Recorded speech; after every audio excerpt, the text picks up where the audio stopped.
তাহলে ভগবানের অংশ মায়ের গর্ভে প্রবেশ করলো। তাহলে মায়েরা, তাহলে মায়ের গর্ভে কে আছে এখন? ভগবানের অংশ। তাহলে ভগবান যদি তার অংশ থাকে, তাকে তো আর চাউমিন দিলে খাবে না, তাকে তো আর এগ রোল বানিয়ে দিলে খাবে না। তাহলে ভগবানের অংশ, তাহলে ভগবান, তাহলে তাকে কি দিতে হবে না? ভগবানের প্রসাদ পঞ্চামৃত। দেখুন মায়েরা, এটা হচ্ছে আত্মার খিদে।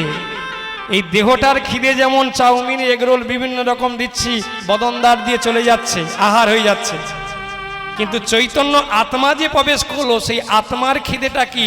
ভগবানের প্রসাদ দিয়ে সেই দিন থেকে সেই মাকে, গর্ভবতী মাকে ভাগবত শ্রবণ করাতে হয়, হরিকথা শ্রবণ করাতে হয়, অনেক নিয়ম কানুন মেনে চলতে হয়। আগেকার দিনে ঠাকুমা দাদুরা তারা যখন ছিল মায়েরা, আজ থেকে কিছুদিন আগে তারা এই নিয়মগুলো পালন করত। কিন্তু এখনকার দিনে দেখছি মায়েরা সেসব নিয়ম মোবাইল হয়ে আর কেউ নিয়ম মানছে না। তাহলে বলুন দেখি, যত ভগবানের ভালোবাসা আপনার পিছিয়ে যাবে মা, তত আমাদের জীবনে বড় কষ্ট দুঃখ আছে মা। যত কষ্ট, যত দুঃখ, যত যন্ত্রণা, কেন? ভগবানকে যত আমরা পিছিয়ে দেব, তত আমাদের কষ্ট সামনে নেমে আসবে। এই জন্য দার্শনিক রবীন্দ্রনাথ ঠাকুর একটা গান বলেছিল না, দয়াময় আমি তো তোমারে চাহিনি জীবনে, তুমি অভাগারে চেয়েছ, আমি না ডাকিলেও তুমি হৃদয় মাঝারে নিজে এসে দেখা দিয়েছ। বলুন মায়েরা, আমরা ভগবানকে ডাকি না, কিন্তু ভগবান না ডাকলে কি হবে? ভগবান কিন্তু আমাদের বারবার পেছনে পেছনে আসে। আমি তো তোমারে চাহিনি জীবনে, তুমি অভাগারে চেয়েছ, আমি তো তোমারে। ভক্তমণ্ডলী, ভক্তিমতী মায়েরা, আমি তো তোমারে চাহিনি জীবনে, তুমি অভাগারে চেয়েছ। বলছে আমি না ডাকিলেও তুমি হৃদয় মাঝারে নিজে এসে দেখা দিয়েছ। তাহলে ভগবান আমাদের নিজে এসেছে, কিভাবে এলেন? অনুশক্তি রূপে। আর কখন দেখা দেন মায়েরা? যখন আমরা মায়ের গর্ভ থেকে ভূমিষ্ঠ হওয়ার কালে ভগবান কিন্তু আমাদের সম্মুখে আসে মায়েরা। তখন এসে কি বলে জানো? এই মায়ের গর্ভে এত কাঁদছিস কেন, এত ডাকছিস কেন, কি হয়েছে? হ্যাঁ, আমরা যখন এই মস্তকটাকে হেড মুন্ডে ঊর্ধ্ব পদে যখন আমরা হাত জোড়ো করে ভগবানের চরণে ডাকি, মায়ের গর্ভে কষ্ট যন্ত্রণা সহ্য করতে পারছি না, দয়াময় দেখা দাও, তখন সঙ্গে ভগবান এসে কি করে গো মায়েরা? আমাদের সম্মুখে দাঁড়িয়ে বলে, এই খোকা কি চাইছি? এই জগতের আলো দেখতে চাই, বাতাস দেখতে চাই। ও, এই জগতের আলো বাতাস যদি দেখতে চাও, তাহলে আমি তোমাকে আলো দেখাবো, আমি তোমাকে বাতাস দেখাবো, আমি তোমাকে খাওয়া দেব, আমি তোমাকে পড়া দেব, আমি তোমাকে তোমার একটা নতুন করে বাবা দেব, নতুন করে মা দেব, তোমার ভাই দেব, বোন দেব, আত্মীয় দেব, তুমি যা চাইবে আমি তোমাকে সব দেব, কিন্তু তার বিনিময়ে তুমি আমাকে কি দেবে?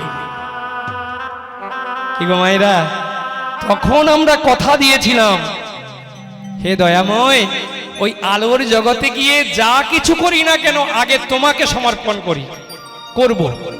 আচ্ছা বলুন তো মায়েরা, কজন আমরা খেতে বসে ওম কৃষ্ণাঙ্গ নম বলে ভগবানকে সেবা দিয়ে তবে আমরা খাই? কজন করি মায়েরা? সকালবেলা উঠে স্নান করে আহ্নিক করে কি ভগবানকে আগে জল তুলসী দিয়ে সংসারে যাবতীয় কাজ করি? কজন আমরা করি? তাহলে ভগবানকে কথা দিয়ে আমরা কথা রাখিনি। এই জন্যই বলেছিল বৈষ্ণব পদাবলিতে যে আর কি মায়ের গর্ভে ফিরে জন্ম পাবো, শ্রীরাধা কৃষ্ণের নাম বদনে বলিব। ভগবানকে কথা দিয়ে এসেছি, সেই কথা যদি না রাখি তাহলে আমরা আর কি মায়ের গর্ভে আসতে পারবো? তাহলে মাকে অপমান করানো হলো, আর মায়ের গর্ভে আর আমরা আসতে পারবো না। তাহলে দেখুন মায়েরা, আজকের ওই অনুশক্তি ভগবান তাহলে মায়ের গর্ভে এলো কেমন করে? না অনুশক্তি রূপে মায়ের গর্ভে এলো। এবারে সেই মাকে ভাগবত শ্রবণ করাতে হয়। তাহলে কে শ্রবণ করছে? ভগবানের অংশ জীবাত্মা। তাহলে জীবাত্মার খিদেটা হলো কি? ভাগবত কথা, হরি কথা, কৃষ্ণ কথা। এই যে মায়েরা ঘন্টার পর ঘন্টা বসে আছেন এখানে, কিন্তু দেখুন কোনো খিদে লাগছে না। লাগছে আপনাদের? বলুন তো মায়েরা, সত্যি কথা বলবেন। বাড়িতে থাকলে এতক্ষণ থাকতে পারবেন? এতক্ষণে হয়তো চা খাওয়া, যেত বিস্কুট, মুড়ি, কত রকম কিছু না কিছু খাবার আমরা খেতাম। কেন? সেটা হলো আমাদের আহা পেটের খিদে। কিন্তু এই জায়গাতে বসে আছেন, এখানে পেটের খিদেটা নেই। এটা হচ্ছে কার খিদে মেটানো হচ্ছে? আত্মা। আত্মা কখনো চায় না, আত্মা চায় যে সে সব সময়ের জন্য ঈশ্বর সাধনা করুক, ঈশ্বরের নাম শ্রবণ করুক। এটা হচ্ছে আত্মার খিদে। এই জন্য দেহের মধ্যে যে ছোট্ট শিশুর ভেতরে অনুশক্তি গেছে, সেই জন্য তাকে পঞ্চামৃত দিতে হচ্ছে। কারণ সেই দিন থেকে সেই মাকে ভাগবত শোনাতে হবে, হরিকথা শোনাতে হবে। তাহলে সেই মা যেটা শুনবে, মায়ের পেটের ভেতরে সন্তান সেও সেটা শুনবে। মা যেটা খাবে সেই সেটা খাবে। তাহলে দেখুন মায়েরা, আর মা যদি 24 ঘন্টা টিভি দেখে, বলুন তো মায়েরা, মোবাইল দেখে, তাহলে আজকালে সেই ছেলে মায়ের গর্ভ থেকে বেরোলেই তো আগে মোবাইলটা হাতে দিতে হবে। মোবাইল ছাড়া কান্না বন্ধ হবে না, আর মোবাইল ছাড়া বাচ্চা খাবেও না। খাবার মুখে তুলে দিন, মুখে গুঁজে রেখেছে, ঘিটছে না। আমরা খেতে পাইনি। আমার মায়েরা পান্তা দিয়ে মুড়ি গামলায় করে দিয়ে, বা ছোট্টবেলা যখন হামাগুড়ি দিতাম, বসতাম, মা বলতো একটা বাটিতে কয়েকটা মুড়ি দিয়ে মাঠে চলে যেতাম। সেই ছেলে মুড়ি খেয়ে খেয়ে নাকে মুখে সেগনিতে জড়িয়ে কাদা মেখে মাটিতে শুয়ে পড়ে থাকতাম। কখন মা মাঠ থেকে এসে আবার সারা অঙ্গ ধৌত করে সেই ছেলেকে জামা পরিয়ে তবে কোলে তুলে নেবে। বলুন তো মায়েরা, তাহলে আজকের সেই অনুশক্তি ভগবান, সেই ভগবান দেহের মধ্যে রয়েছে মা। এই জন্য সেই ভগবানকে ভগবান কি বলছে? এই জন্য বৈষ্ণব পদাবলিতে বলছে না, আমি তো তোমারে চাহিনি জীবনে, তুমিও ভাগারে চেয়েছো, আমি না ডাকিলেও হৃদয় মাঝারে নিজে এসে দেখা দিয়েছ। তাহলে আমরা জানতে পারলাম মায়েরা, ভগবান আমাদেরকে দেখা দেন কখন? মায়ের গর্ভ থেকে ভূমিষ্ঠ হওয়ার কালে দেখা দিয়ে বলছে, এই খোকা, আমি তোকে মায়ের জগতে, এই মায়ার সংসারে পাঠিয়ে দিলাম, কিন্তু একটা জিনিস লক্ষ্য রাখবি, আমারও তো কষ্ট হয়, আমাকে ছেড়ে যখন তোরা চলে যাচ্ছিস আমার কষ্ট হয় না। তবে একটা কথা শুনে রাখিস, ওই মায়ার সংসারে খেলতে খেলতে আসল খেলাটা খেলতে হবে। আসল খেলাটা কি না, রবীন্দ্রনাথ ঠাকুর বলেছিল, খেলা ভাঙার খেলা। যে খেলা খেললে মায়ার খেলায় ভুলে যায়। মানে সংসারে থাকবেন মা, কিন্তু সংসারে ভালো করে ওষুধটা জেনে নিন, সংসারের কষ্টগুলো আপনার শরীরকে ব্যথা দেবে না, যন্ত্রণা দেবে না। কেন? সংসারে থেকে যদি পাকাল মাছের মতো হতে পারে। পাকাল মাছ কাদায় থাকে, কিন্তু কাদা থেকে তুলুন, কাদা খেয়ে বেঁচে থাকে, কাদায় জন্ম নেয়, কিন্তু কাদা থেকে তুললে তার গায়ে কোনো কাদা লাগে না। তা আপনি সংসারে থাকবেন, আর দুদিন ছাড়া পাড়ায় গিয়ে এক দিদিকে বলবেন, আর দিদি সংসারে যে যন্ত্রণা, এ কষ্ট আর আমি সহ্য করতে পারছি না। আবার কখনো বাপের বাড়ি গিয়ে বলবেন, আর বলো না, ও বাবা সংসার, দেখুন মায়েরা, এই সংসারে আর ভালো লাগছে না, দয়াময় তুমি আমাকে নিয়ে চলো। দেখেছেন মায়েরা? কেন? সংসারে যতটুকু সুখ আছে মা, তার চেয়ে 3 ভাগ দুঃখ আছে। এটা উপনিষদ বলেছে, আমার কথা নয়। বলছে সুখং যে ভূয়াদ দুঃখং মে মা ভূত। মানে সংসারে যেটুকু সুখ পাই মা, সে সুখে আমাদের মন ভরে না, আর পেটও ভরে না, কিন্তু তবু আমরা সুখ খুঁজে যাই। কেন না? সংসারে থেকে সুখ খুঁজতে গেলে কার কাছে যেতে হবে? সুখময়ের কাছে যেতে হবে। যেমন আপনার মেয়ের বিয়ে, আপনি যদি ভিখারির কাছে গিয়ে বলেন, বাবু আমাকে 50,000 টাকা ধার দেবেন, আমার মেয়ের বিয়ে দেব, তাহলে ভিখারি কি করে দেবে? তাহলে আপনাকে যেতে হবে কার কাছে? ধনী লোকের কাছে। সে হয়তো বলতে পারে, কিসের জন্য আমি তোমাকে 1 লক্ষ টাকা দেব? হয় বিষয় সম্পত্তি জমা করো, সোনা দানা রেখে দাও, তবে আমি তোমাকে 1 লক্ষ টাকা দেব। কিন্তু ভিখারির কাছে গেলে আপনি কোনো পাবেন না। ঠিক তেমনি আনন্দটা কোথায়? সুখটা কোথায়? সেই সচ্চিদানন্দ। এই সংসারে থেকে যদি সচ্চিদানন্দকে আশ্রয় করতে পারেন মা, তাহলে সেই সচ্চিদানন্দ কখনো আপনার দেহের ভেতরে গিয়ে কষ্ট দেবে না, বাইরে ঘোরাফেরা করবে, কিন্তু আপনার দেহে প্রবেশ করতে পারবে না, পারবে না, পারবে না। চির আদরে বিনিময়ে সখা, চির অবহেলা পেয়েছো, আমি দূরে ছুটে যেতে দুহাত প্রসারি ধরে টেনে কোলে নিয়েছো। আমি তো তোমায় চাই জীবনে, তুমি আহারে আহা হরি বল। চেয়েছো, আমি তো তোমারই চাকরি আমি তো তোমারে। ও পথে যেও না, ফিরে এসো বলে কানে কানে কত কয়েছো, আমি তবু চলে গেছি। ও মাইরা ফিরায়ে আনিতে পাছো পাছো ছুটে তুমি গিয়েছো, আমি তো তোমারে চাহিনি জীবন। আচ্ছা মা, কোনো মায়ের যদি 5টা সন্তান হয়, একটা ছেলে খারাপ হয়, সে মা কি ছেলেটাকে ফেলে দিতে পারে, মেরে দিতে পারে?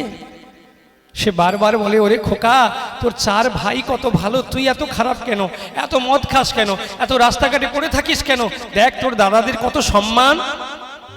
কিন্তু সে তবুও কথা শুনে না। কেউ অভাবে, আবার কেউ স্বভাবে নষ্ট হয়।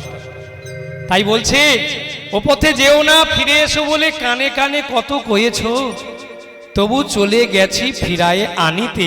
তবু মা কি করেছে, ছেলেটা চলে যাচ্ছে, কথা শুনছে না, পেছনে পেছনে যাচ্ছে, খোকা দাঁড়া দাঁড়া, যাসনি রে খোকা, যাসনি, যাসনি কেন, কথা শুনছে মায়ের। চির অপরাধী পাতকীর বোঝা, হাসি মুখে তুমি শোয়েছো, আমার নিজ হাতে গড়া বিপদের মাঝে। দেখুন মায়েরা কি বলছে, নিজ হাতে গড়া। আমরা প্রত্যেকে কিন্তু নিজের বিপদটাকে নিজে টেনে আনি, আর পাশের বাড়ির লোককে দোষ দিই, ও মনে হয় আমার শত্রু করছে, ওই আমার সঙ্গে খারাপ ব্যবহার করছে। না, উপর দিকে থুতু ফেললে নিজের গায়ে পড়ে, অপরের জন্য গর্ত করলে সেই গর্তে নিজেকে পড়তে হয়। তাই বলছি, নিজ হাতে গড়া বিপদের মাঝে ধরে টেনে কোলে তুমি নিয়েছো, আমি তো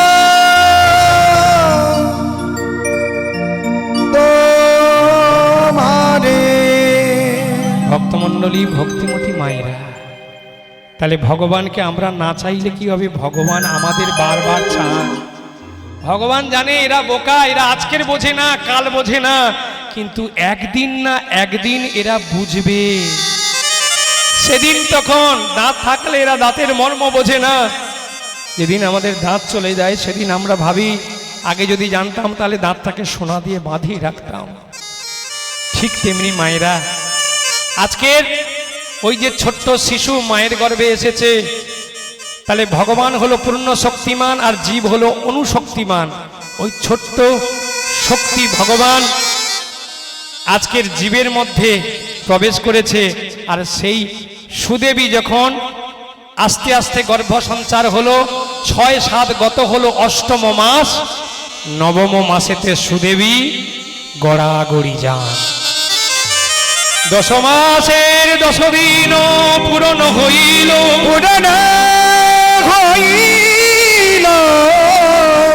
গর্ভের বেদনা সুদেবী তখনই পাই,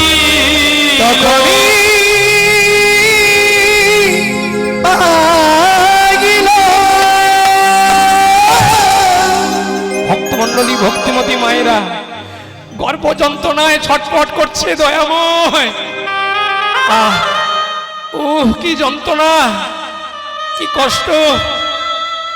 ও মায়েরা, আমি আপনাদেরকে নতুন করে আর কি বলবো, প্রত্যেকটি মায়ের সন্তান প্রসবে যে গর্ভ যন্ত্রণা, এই গর্ভ যন্ত্রণা বড় কঠিন। আচ্ছা বলুন তো মা, সব কিছুর ভাগ নিতে পারে সবাই, কিন্তু গর্ভ যন্ত্রণার ভাগ নেওয়ার জন্য স্বামী আসে, শ্বশুর আসবে, শাশুড়ি আসবে, কেউ আসবে না মা। কেন জানেন মা? আপনি রান্না করতে করতে 10 টাকা বেঁচেছে, আপনি আঁচলে বেঁধে রাখুন। বাড়ির লোকরা যদি দেখতে পায়, বিকেলবেলা বলবে, হ্যাঁ গো আমি একটু দোকানের দিকে যাব, 10 টাকা দাও না। বলে, কই আমার কাছে টাকা? বলে, ওই যে তোমার আঁচলে বাঁধা আছে। ওই যে আঁচলে যদি দেখতে পায় মা, 10টা টাকাও স্বামী নিয়ে চলে যাবে। বলুন তো, সব কিছুর ভাগ নেবে। আপনি সোনাদানা রেখে এই প্রাণ ছেড়ে চলে যান, আপনার বৌমা, মেয়ে সবাই আসবে সোনাদানার ভাগ নেওয়ার জন্য, কিন্তু গর্ভযন্ত্রণার ভাগ কেউ নিতে আসবে না। তখন গর্ভযন্ত্রণায় ছটফট করছে সুদেবী। জগন্নাথ হাতছানি দিয়ে বলছে, সুদেবী তুমি কাঁদছো কেন? এ সময় তোমার কাছে কেউ এসে দাঁড়াবে না, এ ব্যথা কেউ নিতে পারবে না, কিন্তু কেউ নেই যারে আমি আছি তার, আমি আছি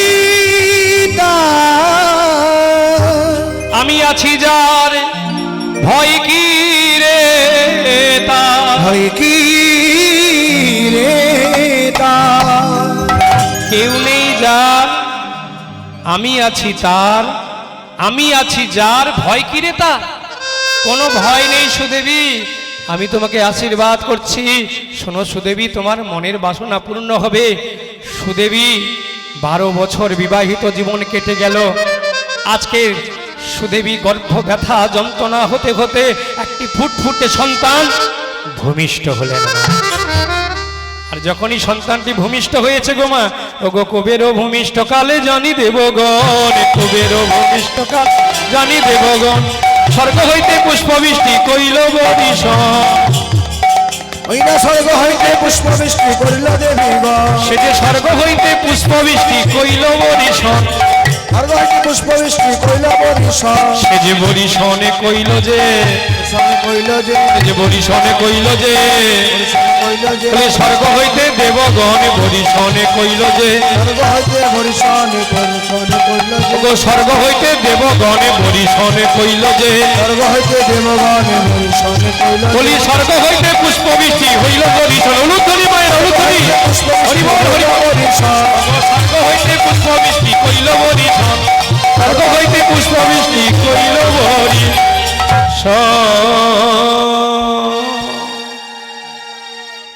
ও মায়েরা, আজকের দেবতাগণ কি করছে? পুষ্প বরিশন করছে। একটা ছেলে হয়েছে, গ্রামে সবাই শঙ্খধ্বনি করছে, উলুধ্বনি করছে, আর দেবতাগণ সেই সময় পুষ্প বরিশন করছে। আচ্ছা বলুন তো মায়েরা, আচ্ছা কার ঘরে ছেলেটা হয়েছে? ও মা, কার ঘরে গো? ব্রাহ্মণের ঘরে নয়, বৈষ্ণবের ঘরে নয়, কার ঘরে বলেছিলাম? জাতিতে হাড়ির ঘরে। জাতিতে হাড়ি, ব্রাহ্মণ নয়, বৈষ্ণব নয়, হাড়ির ঘরে একটা ছেলে হয়েছে, দেবতাগণ পুষ্প বরিশন করছে। কোন লোকের ভালো লেগেছে কি গো মা? শঙ্খধ্বনি, উলুধ্বনি আর ওই পুষ্প বরিশন হচ্ছে, আবার তার মধ্যে কিছু কিছু মানুষের হিংসে হচ্ছে। একটা হাড়ির ছেলে হয়েছে, দেবতাগণ পুষ্প বরিশন করছে, হ্যাঁ, শঙ্খ বাজছে, উলুধ্বনি হচ্ছে, কেন? দেখুন মায়েরা, দেবতাদের মাথা খারাপ হচ্ছে। এক তত্ত্বদর্শিকার বিচার করছে, বলে দেখো গো, দেবতাদের মাথা খারাপ হয়ে গেছে। না হলে একটা হাড়ির ঘরে ছেলে হয়েছে আর পুষ্প বরিশন করে কি গো মায়েরা। তখন আর এক তত্ত্বদর্শিকার বলছে, শোনো, দেবতাদের মাথা খারাপ হয়নি, হয়েছে কার জানো? তোমার মাথা খারাপ হয়েছে। বলে আমার হয়েছে? বলে হ্যাঁ। আরে ভালো করে বিচার করে দেখো, ওই ছোট্ট ছেলেটি জন্ম নিয়েছে, ব্রাহ্মণ ঘরে হলো না, বৈষ্ণব ঘরে হলো না, হাড়ির ঘরে হলো, তাহলে নিশ্চয়ই তার কোনো কর্ম খারাপ ছিল, পূর্বজন্মে কোনো কর্ম খারাপ ছিল, হাড়ির ঘরে জন্ম নিয়েছে। আর কি পুণ্য করেছে বিচার করে দেখো, ব্রাহ্মণ ঘরে নয়, দেবতারা পুষ্প বরিশন করছে। আস্তে, দেবতারা পুষ্প বরিশন করছে। ও মায়েরা, দেবতারা পুষ্প বরিশন করছে, তাহলে ভালো কাজ করেছে। কি গো মা, ভালো কর্মের ফল ভালো হয়, আর খারাপ কর্মের ফল খারাপ হয়। তাহলে কি এমন ভালো করেছে, কি এমন খারাপ করেছে, তাহলে এটা আমাদের আগে বিচার করতে হবে, জানতে হবে। তাহলে আমরাও বুঝতে পারবো যে এই পূর্বজন্মে আমরা কি পাপ করেছি, যার জন্য আজকের আমরা এইভাবে কষ্ট যন্ত্রণা পাচ্ছি। আবার এই জন্মে পাপ পুণ্য বিচার করে পরজন্মে আবার আমরা দুর্লভ জন্ম লাভ। অপরূপ লীলা তব, অপরূপ লীলা তব, ওগো ঘন শ্যাম, তোমার মহিমায় আজি দেখো দেখো নাচে ব্রজধাম। ও তোমার মহিমায় আজি নাচে ব্রজধাম। তোমারি মহিমায় আজি নাচে ঘনশ্যাম। অপরূপ লীলা তব, অপরূপ লীলা তব, ওগো ঘন শ্যাম, তোমার মহিমায় আজি নাচে ব্রজধাম। ওগো তোমারি মহিমায় আজি নাচে ঘনশ্যাম। তুমি দয়াময় প্রভু ভক্তের কানা, তুমি দয়াময়ী প্রভু ভক্তেরই কাঙ্গা। তুমি প্রেমময় প্রভু প্রেমের বন্যা, তুমি প্রেমময় প্রভু প্রেমের বন্যা। অপরূপ লীলা তব, অপরূপ লীলা তব, ওগো ঘন শ্যাম, তোমার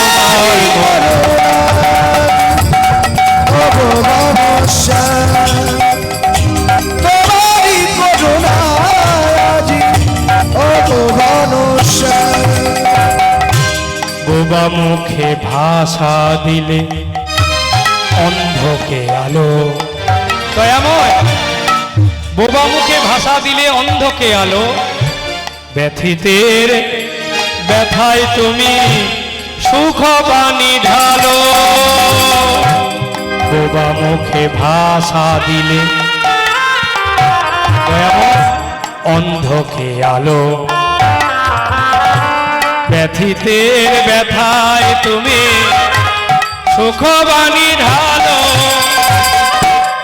আধার হৃদয়ে মোর তুমি ভগবান,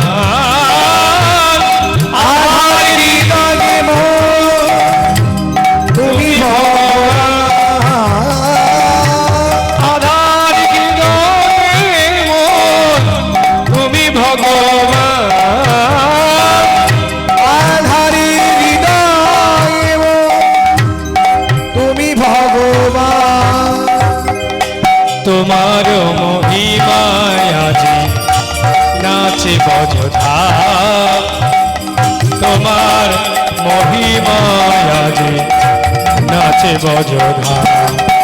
ওহে অপরূপ লীলা তব, অপরূপ লীলা তব ওগো ঘন শ্যাম তোমার মহিমায় আজ